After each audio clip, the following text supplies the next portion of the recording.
Já faz algumas semanas que a Tina não tá conseguindo dormir direito. Na escola, ela conta à sua amiga Nancy que anda tendo uns pesadelos, o que no início não soa muito preocupante. Depois de descobrir que seus pais não vão estar em casa, Tina convence Nancy e um amigo de dormirem na casa dela. Lá, a história dos pesadelos soa mais preocupante quando, ao dar detalhes, a Nancy conta ter sonhado com o mesmo homem na noite passada. Ele raspava as unhas nas coisas. Nós fazíamos um barulho horrível. Era assim.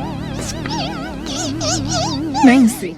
Tudo parece estar conectado a uma cantiga popular da cidade de Elm Street, onde a letra da música fala de formas de como se livrar de um homem que te persegue durante o sono.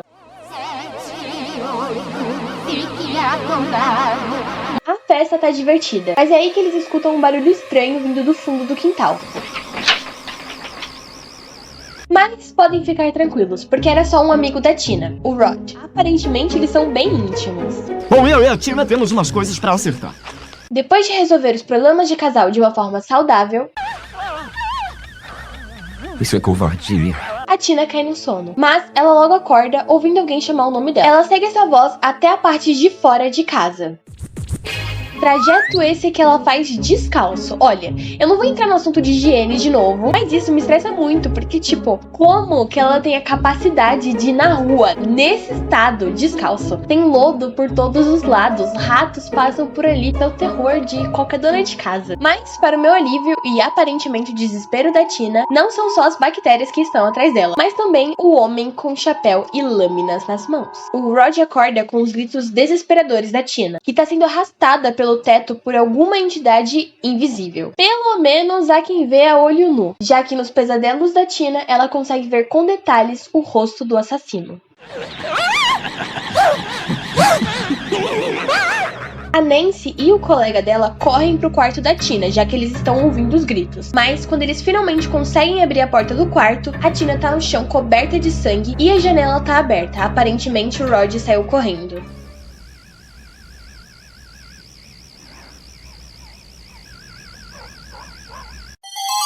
No dia seguinte, a gente acompanha Nancy, que aparentemente tá com medo de dormir, e por isso está mantendo a cafeína em dia. No caminho pra escola, a Nancy encontra o Rod, e ele é preso, e jura pra ela que não foi ele que cometeu o crime. Mas eu não matei ninguém! Durante a aula de inglês dada especialmente pela nossa querida Lin Shay, a Nancy começa a se sentir um pouco sonolenta. Graças ao sol sob o ar úmido, sob sua influência está o Império de Roma. O Império tão vasto e tão misterioso quanto o Império de Roma. O Império tão... Olha, eu acho que não é uma boa ideia seguir isso. Obviamente ela vai atrás, dando de cara com o Fred. Por sorte, ela consegue escapar depois que encosta o braço num ferro quente. E ela acorda surtando no meio da aula.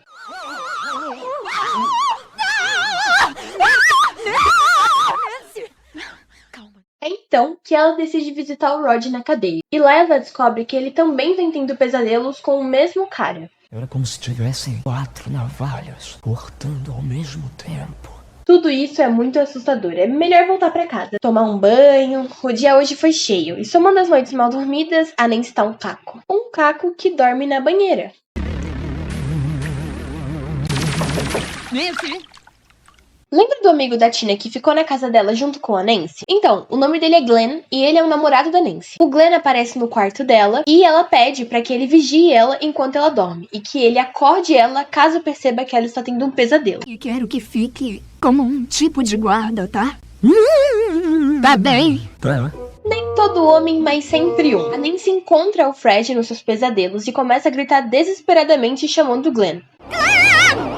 Que acabou caindo numa sonequinha ali, ele tá dormindo e não tá ouvindo os gritos dela. Mas por sorte, o despertador toca e acorda ela. Seu idiota! O que eu fiz? Já o Rod não teve o mesmo fim, já que, mesmo com a Nancy tentando impedir o pior de acontecer, o Fred chega antes e ataca o Rod durante o sono. No velório do Rod, a Nancy conta para os seus pais os detalhes do homem que vem aparecendo nos seus pesadelos. E ao invés de tentar ajudar ela, a mãe dela procura um tipo de ajuda diferente. Ela coloca a Nancy numa clínica especializada no sono. E lá, a Nancy prova para os médicos e para a mãe dela a presença do Fred, já que ao dormir, ela acorda com o chapéu dele em suas mãos. E essa é a razão pela qual a Nancy e a mãe dela discutem, já que mesmo com provas, a mãe dela parece não acreditar tanto assim na presença do Fred. Ou ela acredita, mas na verdade quer que a Nancy pense que ela não acredite, pra não desesperar a filha dela. E até mesmo o Glenn passa a duvidar da história da própria namorada. Se o seu namorado duvida das coisas que você diz pra ele, termine.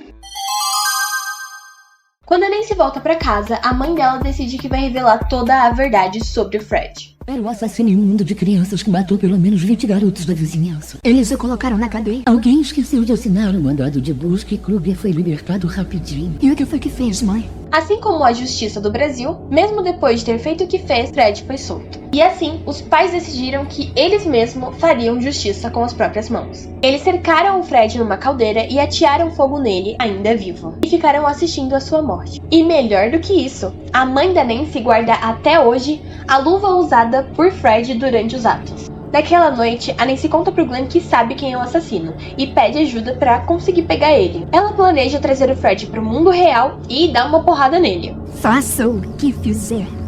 Não pode dormir. Por isso, ela marca de encontrar com Glenn à meia-noite na varanda dele. Mas parece que assim como eu, que sou a senhora que não consegue ficar acordada depois das 10 horas da noite, o Glenn cai no sono e o Fred ataca ele.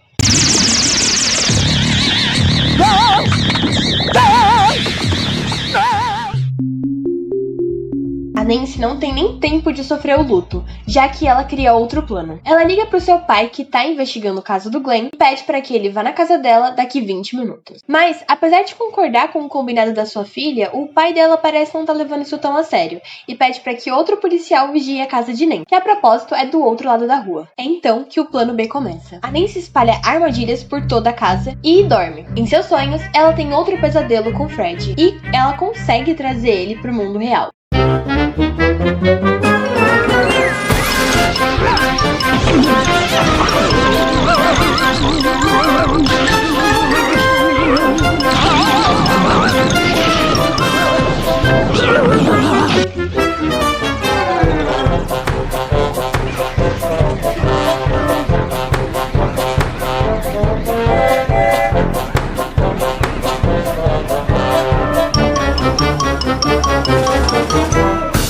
Ela consegue prender o Fred no porão, mas antes que os policiais e o pai dela possam ver, o Fred sai de fininho, vai pro andar de cima, entra no quarto da mãe dela, que tá apagada porque bebeu muito na noite passada, e mata a mãe da Nancy ali mesmo.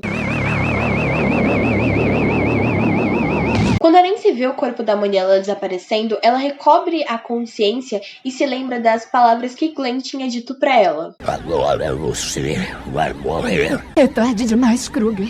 Eu retiro de você toda a energia que eu te dei. Assim, enfrentando de vez o seu maior pesadelo. Só que dessa vez ela não tem medo. Fred desaparece e esse parece o fim. Se não fosse por mais uma cena de pesadelo, onde vemos que os amigos da Nancy estão vivos e inclusive a mãe dela. Eu sei que parece um sonho, mas tudo se revela um pesadelo, quando o carro parece estar se controlando sozinho, além do bonecão da mãe da Nancy sendo puxado pela janela. Algumas pessoas acreditam que a história de A Hora do Pesadelo foi baseada em uma história real, que aconteceu em 1970. O diretor do filme, Wes Craven, leu a história de um jovem refugiado do Camboja, que antes de morrer, disse aos seus pais que estava tendo alguns pesadelos, e por isso ele evitava dormir, já que uma hora ou outra ele sabia que seria pego e que iria morrer. Alguns dias depois, o corpo do garoto foi encontrado pelos pais. Ele morreu dormindo. E é por isso que se você tiver medo de dormir à noite, assim como Luísa Kemi, mantenha-se cafeinado. No meu caso, refrigerantizado. Refrigerantizado. Refrigerantizado. É que eu tô tomando refrigerante, não café. Tô tomando Dolly Guaraná. Na minha caneca de World Best Boss.